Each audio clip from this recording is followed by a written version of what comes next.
many other parts too, we have a strong increase on international cost of logistics.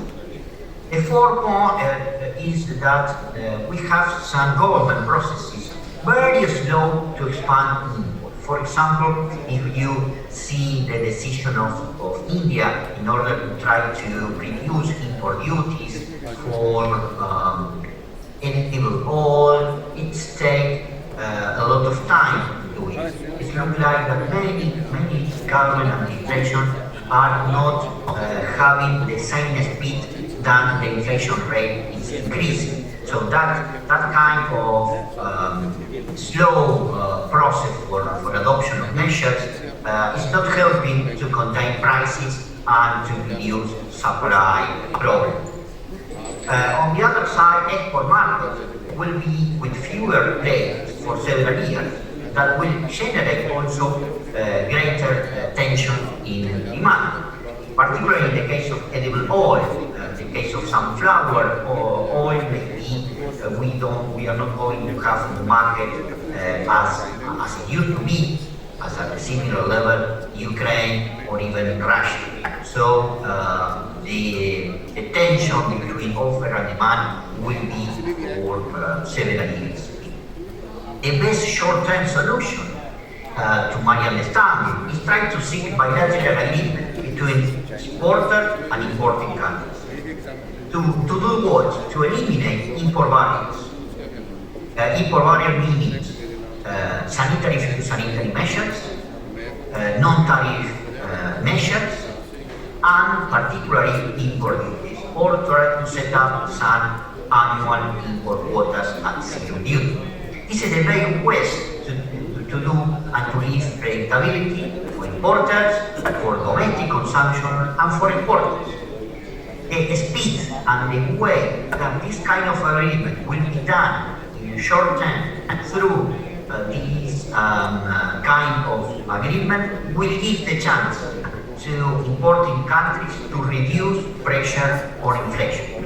So it looks like that we have a new opportunity on the international edible oil market, not only to promote domestic consumption, as is happening right now in many importing countries, but also to reduce inflation rate and to reduce problem on the domestic demand if government allows them to try to set up a short-term agreement on import condition from exporting countries. It looks like that multilateral negotiations at WTO are no longer the main topic for discussion, so many countries need to take a decision to go through directly and even bilateral agreement with exporting countries. So thank you so much for this possibility to be here again.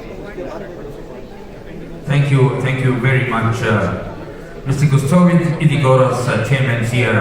And we would now like to acknowledge Mr. Gustavo Idigoras with our very special e-memento. Please get your hands together, although he's not here, but I'm sure that he'll enjoy this. Thank you. Ladies and gentlemen, we're now going to speak on oil and oil meat export and import from the EFKO Group Russia. May I invite Mr. Anton Gritsay, please.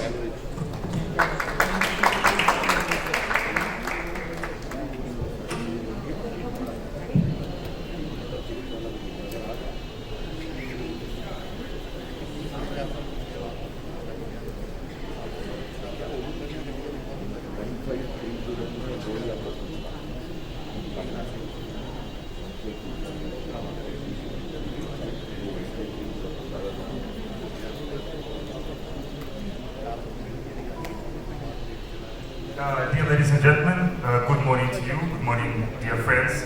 My name is Anton Gritsay. I am a training manager for Rich Oils from Russian oilseed company EFKO.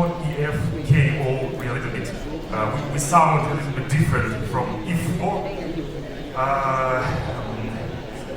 I would like to thank, on our company behalf, I would like to thank The blue flags are crushing plants.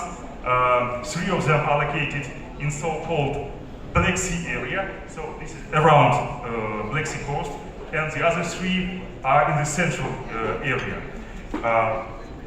Red flags are brand production, packaged oil production, and green flags, the capacities for fats and margarine production. Please also pay attention that EFKO has been running a crushing plant in Kazakhstan. Kazakhstan is a multi-seed crushing plant for soybeans, for rapeseeds, and we mainly do export business to Chinese market or a little bit of Middle East and Asian countries as well.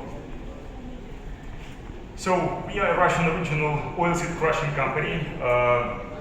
We operate a unique terminal in the Black Sea area. We are open for making shipment of Russian origin veg oils, oil meals to our customers in the Mediterranean area, to Asian customers. We are open for cooperation basis, fair and disciplined market conditions. So thank you very much for your attention. Thank you so much, Mr. Anton Gritsay. Thank you. Anybody would like to talk? Yes, Atul Bhai. In Ukraine right now, we hear that as of now 38 to 40% sowing only has been done in this crisis time. But then coupled with the stocks that would exist, overall it should at some stage be available to the world markets. Subsidy, for example, which is nothing much than $80 million per month. At the same time, when you have biofuel mandates, which Indonesia seems to be unrelenting, and in fact they want to increase it to B40, that cost per month would be about $140 million. But whereas the revenue highlight the key movement of prices in the price table, something like a black swan. Let me start with Chicago. I think for 10 years you never saw Chicago going up and the basis going down so badly. So they're forming a K shape, right? So you should be prepared for this kind of a K movements. And as far as BMD is concerned, I don't think we've been buying as Emami Agrotech. Oils also behaved enormously different today.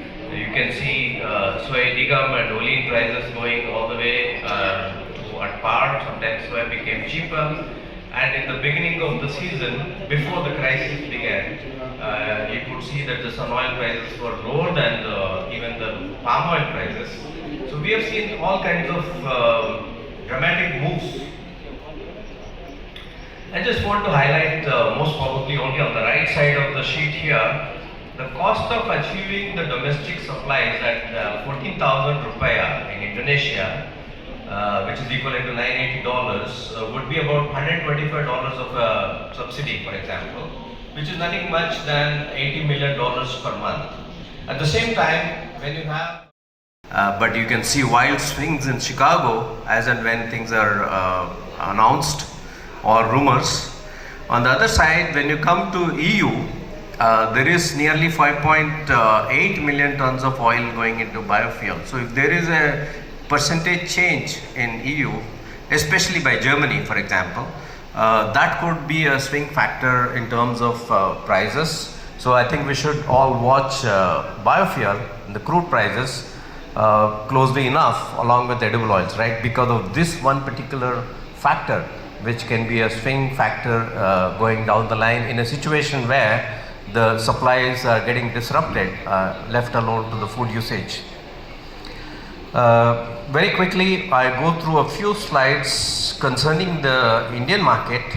Why? Because you just heard our friend Gustav telling that Argentina exports are 5.9 million tons, right? So in the year to come, in this year, in the next 12 months, if India were to take 4 million tons, it will be a substantial portion of Argentinian crop. Similarly, India being a major importer in the world, I think it has got a two-way connection in terms of price angle. What happens in India matters to the palm market, what happens to the world market matters to the Indian market, apart from many other factors.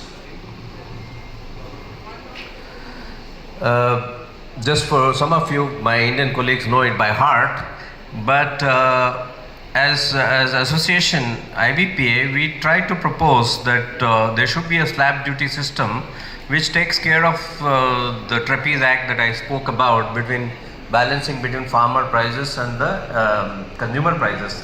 Otherwise, I feel, we feel as IBPA committee, executive council, that it will lead to a lot of confusion if there is a lack of transparency, especially in the world markets. Sensitively, being a major buyer, we can make it a little bit transparent, like Indonesia or Malaysia. At some stage, whether we implement this or not, in any case, the duty structure has been, if you see, has been going down as and when the global prices have been going up. I already spoke about the duty factor and the differential factor, but I will also say, most probably on the right side of the slide first, the duty reductions has happened. Indian government insisted on stock controls. The domestic exchanges have been banned. We've been telling that it should reopen because it will put the risk management back by a decade if you don't enlarge the activities on the exchange, for example. And in some states of India, there is an active public distribution system to supply to the cheaper poorer people at this price table. National Mission on Oilseeds actions by which India can increase. On the left side of it, if you see, nearly 28% of 23% of growth in oil availability between rapeseed and soybean oil has already happened, even without the mission being there. That is because of the trigger that the farmers got to produce more. And during COVID and after, we realized the real depth of the consumption shift between Horeca and non-Horeca. Because when the COVID was there, we felt that everything became home consumption. I think it's a global phenomenon also. When the reverse happens, it also shifts our import demand quite dramatically, sometimes surprisingly, which I will cover in this slide.